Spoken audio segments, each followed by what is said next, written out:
ঈদগাহের পাশে নিকাশি নালা গড়ে তোলা হবে, ওই কাজেরই শুভ শিলান্যাস করা হলো বৃহস্পতিবার। শিলান্যাস করলেন মালদা জেলা পরিষদের সহকারী সভাধিপতি এটিএম রফিকুল হোসেন। চাঁচল 1 ব্লকের অলিহন্ডা পঞ্চায়েতের সিহিপুরে ঈদগাহের পাশে নিকাশি নালার কাজের শুভ শিলান্যাস করেন তিনি। এদের ফিতে কেটে ও নারিকেল ফাটিয়ে কাজের সূচনা করা হয়। জানা গেছে জেলা পরিষদের 15 ফিন্যান্সের প্রায় 15 লক্ষ টাকা বরাদ্দ করা হয়েছে। স্থানীয় গ্রামবাসীরা দীর্ঘদিন ধরে সমস্যার কথা জানিয়ে আসছিলেন, অবশেষে তাদের দাবি পূরণ হলো। এদিনের শিলান্যাস অনুষ্ঠানে এছাড়া উপস্থিত ছিলেন চাঁচল 1 পঞ্চায়েত সমিতির সভাপতির প্রতিনিধি অশোক সাহা, সহকারী সভাপতি জাকির হোসেন, পঞ্চায়েত সমিতির কৃষি কর্মাধ্যক্ষ শাহিন আক্তার, ঈদগাঁও কমিটির সভাপতি মিঠু আলী, পঞ্চায়েত সদস্য বিজয় সাহা সহ স্থানীয় বাসিন্দারাও। ব্যুরো রিপোর্ট আমাদের চাঁচল। সঙ্গে থাকুন, দেখতে থাকুন আমাদের চাঁচল।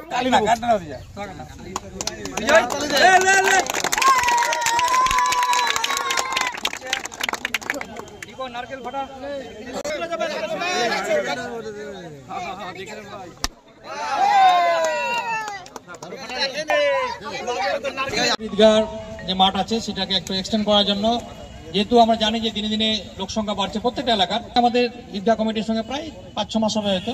তার আগে হয়তো মনে হচ্ছে যে অল্প সময়, কিন্তু সত্যি 6 মাস হবে। কিন্তু অলরেডি যেহেতু আমাদের ওয়ার্ক অর্ডার হয় 1 মাসের উপর হয়ে গেছে, তো আজকে আমরা উপস্থিত হয়েছি এই কাজের শুভ সূচনার জন্য। উপস্থিত আছেন আমাদের সভাপতি প্রতিনিধি আছে অশোক ভাই আছে, সহসভাপতি এই জোনেরই মেম্বার জাকির ভাই, আমাদের কৃষি কর্মাধ্যক্ষ শাহিন ভাই আছে, বিদ্যুৎ কর্মাধ্যক্ষার প্রতিনিধি আন্তর্জাতিক। শ্রীপুর ঈদগাহ কমিটির সেক্রেটারি মুশতাক আহমেদ বলছি আমাদের এটা অনেক দিনের দাবি ছিল। আমাদের যে জেলার সহসভাধিপতি ছিলেন রফিকুল সাহেবকে আমরা আমাদের কষ্টের কথাটা বলেছিলাম, তাতে ওনারা এই একটা কালভার্ট করবেন এবং এতে আমাদের গ্রামবাসী যে 4টা পাড়া আছে, লয়াটুলি, রামচন্দ্রপুর, কুশিয়ালবাড়ি, সিহিপুর, সেই সমস্ত গ্রামবাসীর উপকার হবে এবং গ্রামবাসী খুবই আনন্দিত যে এই আজকের এই কাজের সূচনা হলো। এবং জল যখন জমতো তখন জল যাওয়ার নিকাশি ব্যবস্থাই ছিল না, জল জমে থাকতো এবং আমাদের অনেক সময় অনেক জল জমে গেছে, ঈদগাতে এরকমও হয়েছে। এখন এটা হলে জলটাও বেরিয়ে যাবে এবং এলাকার খুব উন্নতি হবে। তো গ্রামবাসী খুশি এবং সবাই আনন্দিত।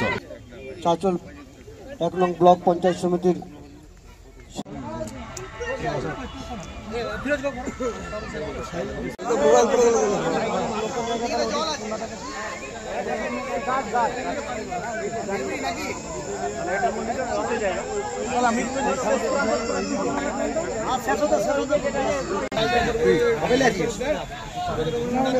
সম্মানীয় মুখ্যমন্ত্রী মমতা বন্দ্যোপাধ্যায়ের অনুপ্রেরণায় এবং মালদা জেলা পরিষদের অর্থানুকূলে 15 FC থেকে আমরা 15 লক্ষ টাকার একটা ড্রেন ধরেছিলাম। শ্রীপুরের যে ঈদগাহ আছে সেই ঈদগাহটাকে পিছন পার্টটা এক্সটেন্ড করার জন্য ওখানে একটা গর্ত আছে। কমিটির দাবি ছিল যে সেটা আমরা বাড়াতে হবে, দিন দিন লোক সংখ্যা বাড়ছে, অসুবিধা হচ্ছিল, তো সেই অনুকূলে টাকাটা দেওয়া হয়েছিল। আজকে সেই কাজের শুভ সূচনা হলো এবং আশা রাখছি যে নেক্সট 2-3 মাসের মধ্যে কাজ কমপ্লিট হবে।